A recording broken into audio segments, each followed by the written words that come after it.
Il fut un temps où Sandman régnait sans partage sur le royaume des comics, un chef-d'œuvre intemporel, célébré par la critique, adulé par les lecteurs, étudié comme une véritable œuvre d'art. Son créateur, Neil Gaiman, était alors vu comme un génie, un maître conteur, un poète du fantastique. Il allait marquer l'histoire et rien ne semblait pouvoir arrêter son incroyable ascension.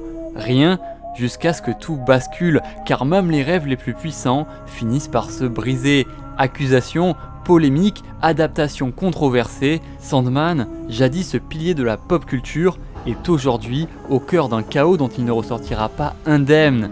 Alors aujourd'hui, je vous propose qu'on plonge ensemble dans le terrible récit de la chute du plus grand comics de l'histoire.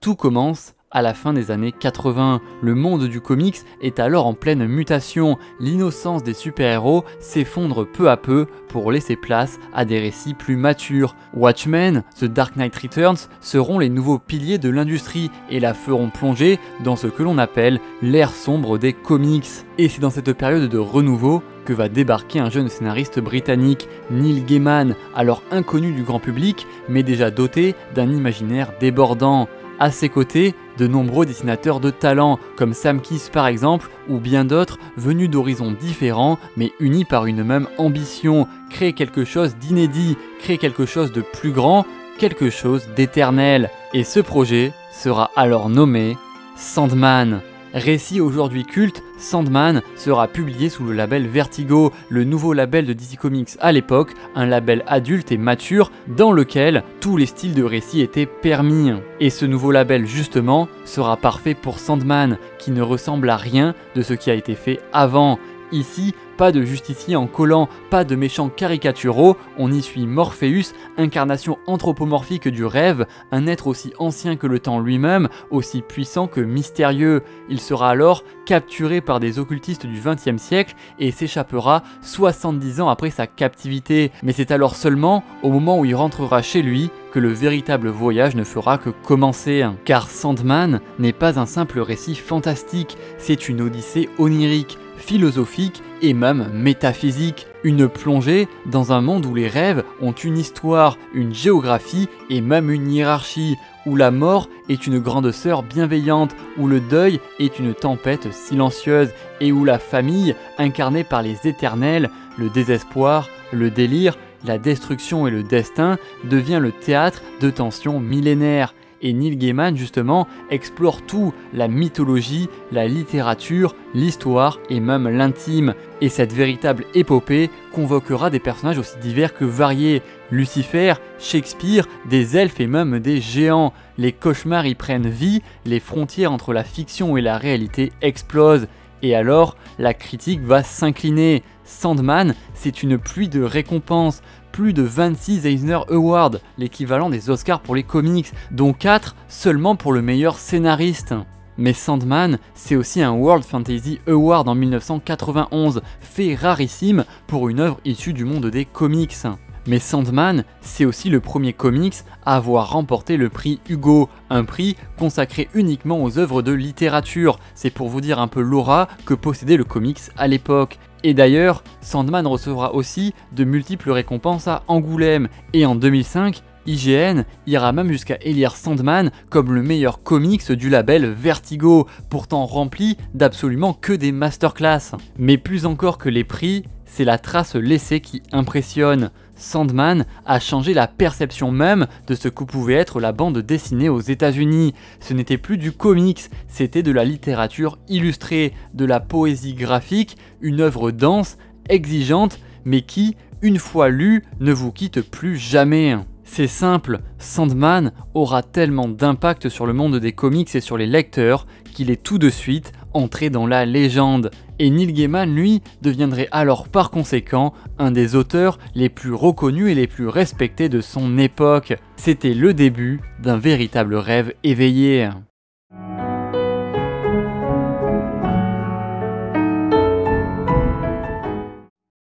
Quand on parlait de Neil Gaiman à l'époque, on imaginait un écrivain culte, vêtu de noir, cheveux en bataille, un regard habité, une véritable icône littéraire. Mais derrière l'image, il y avait l'homme, réservé, modeste, profondément attaché à la notion de récit. Il ne cherchait pas la gloire, il cherchait le bon mot, le bon rythme, la bonne histoire. Son rapport au succès était distant, presque gêné, comme s'il n'y croyait pas vraiment lui-même, comme s'il restait un éternel rêveur perdu entre deux mondes. Et pourtant, le succès était là. Sandman venait de le propulser dans une autre dimension.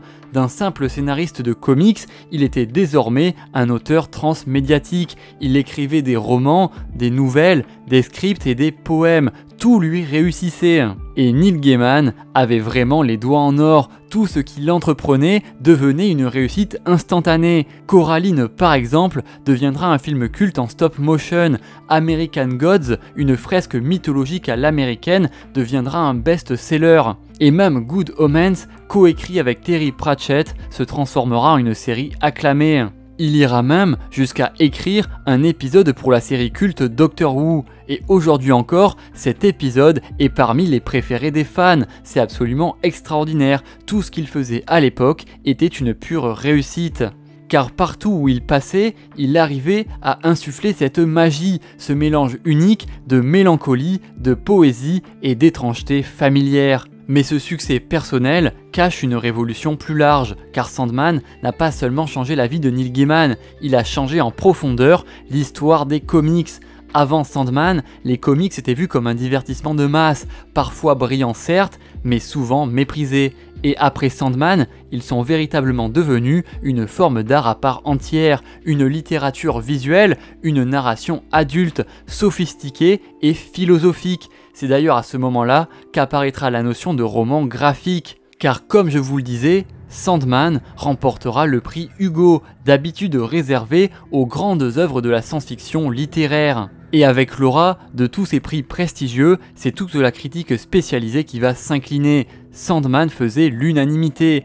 Et ce rêve, justement, va continuer de se propager. Sandman, ce n'est pas juste la série principale, c'est tout un univers étendu, complexe et foisonnant d'histoires. Il y aura notamment des séries à part entière sur The Dreaming, sur Lucifer par Mike Carey qui est absolument excellent, voire même mieux que Sandman, mais c'est un autre débat. On aura aussi des comics sur Death, sur Destiny, sur les Dead Boy Detectives, sur le Corinthien et même Sandman Mystery Theaters qui est juste exceptionnel et qui est vraiment pas connu en France, pitié lisez-le, c'est juste trop bien. Et tous ces spin-offs vont renforcer la présence de Sandman, créant comme une mini-mythologie à l'intérieur même de l'univers DC Comics. Chaque personnage secondaire pouvait devenir un héros potentiel, chaque recoin du Dreaming pouvait cacher une nouvelle histoire. Et que dire de Sandman Ouverture, le préquel à Sandman qui est probablement le plus beau comics jamais dessiné. Et là, je sais, certains d'entre vous vont penser que j'abuse carrément, que je ne suis pas objectif et que j'en fais des caisses. Mais regardez seulement les images que vous avez sous les yeux. Il est impossible que ces images ne vous fassent rien. Elles ont quelque chose de mystique, quelque chose d'indescriptible. Elles ont quelque chose en plus, tout simplement. Mais pour en revenir à Sandman, la preuve ultime de son héritage se fera en 2018. Plus de 20 ans après la fin de la série originale, DC Comics va relancer le Sandman Universe, un univers à part uniquement consacré aux œuvres autour de Sandman, une nouvelle collection qui sera supervisée en personne par Neil Gaiman lui-même, avec des auteurs contemporains comme Simon Spurrier, Nola Hopkinson et plein de nouvelles séries, The Dreaming, Books of Magic, House of Whisper et bien sûr Hellblazer et Lucifer. Et le pire, c'est que toutes ces séries sont très bonnes. Hellblazer par exemple, par Simon Spurrier et Aaron Campbell, sera le comics le mieux noté de 2019 et de 2020 sur League of Comics Geek. Vraiment, ils font que des masterclass, c'est terrible. Et toutes ces séries justement étaient la preuve que le rêve ne mourrait jamais. Il mute, il se transmet, il inspire les générations suivantes. Sandman n'était plus seulement un comics, c'était une véritable mythologie contemporaine, un modèle, une preuve éclatante que l'imaginaire, traité avec intelligence et respect, peut bouleverser les frontières de la fiction. Une œuvre qui a inspiré des générations d'auteurs.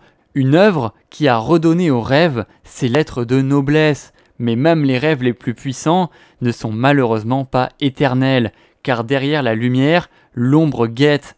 Et parfois, ce n'est pas l'ombre de l'oubli qui menace, mais bien les ténèbres de la destruction.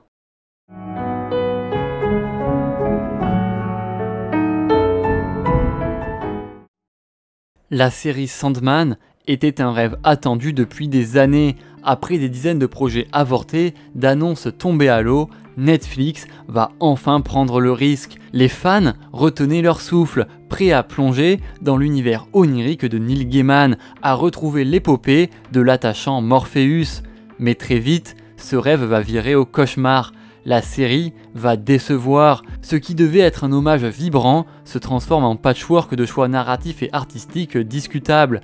Le plus gros reproche sera ce côté wokiste, imposé, qui semble plus calculé que naturel. La diversité est là certes, mais au prix d'une sensation d'artifice, une mécanique politique qui plombe le souffle et déforme l'esprit du comics original.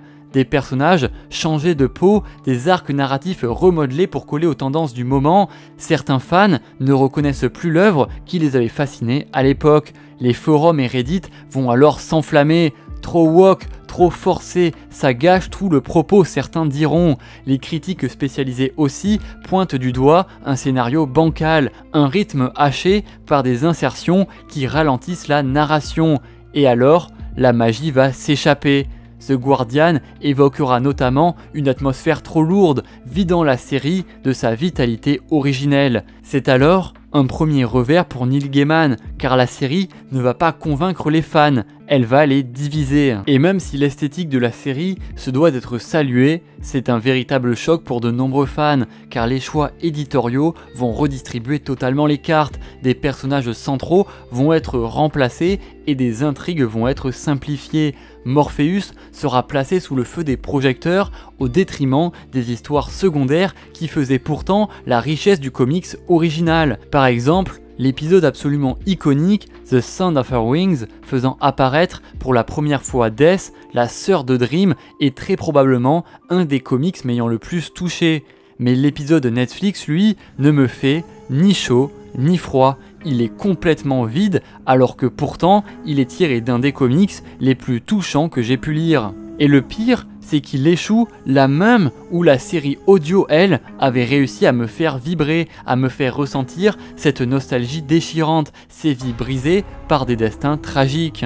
Et bien sûr, ces transformations ne vont pas passer inaperçues, les puristes vont crier à la trahison, et ce premier échec artistique affaiblit la stature de Neil Gaiman, dont le chef-d'œuvre semble déjà perdre de sa grandeur. Mais la véritable descente aux enfers, vous le savez, va commencer ailleurs, dans le domaine privé, là où la lumière du public se fait terriblement cruelle, car en juillet 2024, une tempête va éclater. Un podcast d'investigation va révéler des accusations extrêmement graves de violences sexuelles portées à l'encontre de Neil Gaiman. Et ce n'est malheureusement que le début, car quelques mois plus tard, en janvier 2025, un article du New York Magazine va publier les témoignages de 8 nouvelles victimes, portant alors le total à 12. Et ces témoignages décrivent des actes souvent liés à des pratiques BDSM, mais surtout sans consentement explicite, des récits accablants qui viennent jeter une ombre massive sur la carrière de l'écrivain. Et la gravité de ces accusations vont provoquer un séisme dans l'industrie. Netflix va par exemple directement stopper tous les projets liés à Neil Gaiman. Et ainsi, Dead Boy Detective sera directement annulé et la saison 2 de Sandman risque bien d'être la dernière. On aura aussi le cas par exemple de Good Omens saison 3 qui sera réduit à un simple téléfilm, ou encore The Graveyard Book qui lui sera totalement mis en pause. Et autour de l'écrivain, c'est tous ses partenaires artistiques et commerciaux qui commencent à s'éloigner peu à peu, même si Neil Gaiman, lui, va nier formellement toute agression non consentie. Il admettra notamment avoir pu être maladroit, parfois imprudent, mais va rejeter catégoriquement les accusations telles qu'elles sont décrites dans les médias. Mais comment le croire quand on connaît la violence des témoignages ? Je vous mettrai des articles en description, mais c'est vraiment des choses très violentes qui sont racontées. Et ces nombreuses accusations, relatant toutes plus ou moins la même chose, vont totalement détruire l'image publique de Neil Gaiman. Ces projets vont se défaire un à un et l'admiration va se transformer en interrogation, voire en jugement. et ce réveil sera brutal. Ce retour à la réalité pour un auteur qui avait bercé des millions de lecteurs dans un monde onirique et d'une violence inouïe. Plus que choqué, on est terriblement déçu. Sandman, le chef-d'œuvre qui avait élevé les comics au rang de la littérature, devient maintenant le symbole d'une trajectoire brisée. Un rêve qui s'achève dans la douleur, dans la déception et dans la controverse. Neil Gaiman, jadis roi incontesté d'un univers de rêve, est aujourd'hui confronté à un cauchemar bien réel, car il doit payer le prix de ses terribles comportements. Et ce qui me tue réellement, c'est de savoir que ce chef-d'œuvre du comics empathie du comportement de son auteur. Tout l'univers autour de Sandman est tellement important pour moi que je suis totalement désespéré de voir ce qui se passe en ce moment. Et on le voit bien d'ailleurs pour la série Netflix, la saison 2 est complètement passée inaperçue. Et même si elle est dans le top 10 Netflix de certains pays, Netflix ne fait aucune communication dessus, essayant presque de la dissimuler dans son catalogue. Et franchement putain c'est dommage, parce que Sandman mérite tellement mieux que ça. Sandman mériterait le traitement des blockbusters AAA. Sandman mériterait d'être à la place du MCU. Mais non, à la place on a un auteur délinquant sexuel et une série Netflix complètement woke qui fait absolument n'importe quoi avec le scénario. Donc écoutez, c'est terriblement dommage. Et qu'on soit bien clair, hein, si jamais il y a des gens qui sont un peu pro-LGBT et tout dans les commentaires, venez pas me dire oui c'est bien que ce soit woke, etc. Ça représente, non vraiment, la série Sandman, vous irez voir la liste des producteurs, c'est que des gros blancs capitalistes qui n'ont rien à foutre de votre gueule, et quand ils mettent un personnage noir, vraiment ils se foutent de votre gueule, hein. Vraiment ils en ont absolument rien à foutre, donc pitié, venez pas me faire chier avec ça, vraiment, la série elle est woke, c'est totalement artificiel, c'est vraiment juste là pour remplir des cases, et je déteste ça, ça n'a absolument aucun putain d'intérêt, et les gens qui en sont contents, vraiment vous êtes, enfin vraiment vous avez un esprit critique assez limité, parce que vraiment en fait on se fout de votre gueule, vraiment on se fout de votre gueule, je vous le dis comme ça, c'est un peu méchant mais c'est la stricte vérité, hein. Donc voilà, je suis terriblement déçu de voir que Sandman est devenu le symbole de tout ce que la société fait de pire, c'est assez terrible, alors que pourtant comme je vous dis, c'est l'un des meilleurs comics que j'ai pu lire. Lucifer, qui est un de ses spin-offs, est le meilleur comics probablement en termes d'écriture que j'ai pu lire. Pareil pour Hellblazer qui a de nombreux crossovers avec Sandman, c'est absolument phénoménal, c'est un de mes comics préférés, voire mon comics préféré, Hellblazer, vous le savez. Donc voilà, je suis terriblement déçu de voir que tout ça empathie du comportement de Neil Gaiman. Je vous laisse me dire ce que vous en pensez en commentaire, mais franchement putain quelle catastrophe. Et sur cette note vraiment pas très joyeuse, j'en suis désolé, je vous propose quand même de vous abonner, de liker, de partager la vidéo, c'est ce qui fait véritablement vivre la chaîne. Je vous propose aussi d'aller voir pourquoi pas la description, vous avez le lien vers Vote, vers Eurocomicsgrade, vers les différents Instagram et surtout vers le serveur Discord. Donc voilà, si ça vous intéresse de parler comics, de poser vos questions, etc. directement dans la description, vous avez tout ce qu'il faut. Et sur ce, je vous dis à très vite pour de prochaines vidéos. Salut tout le monde.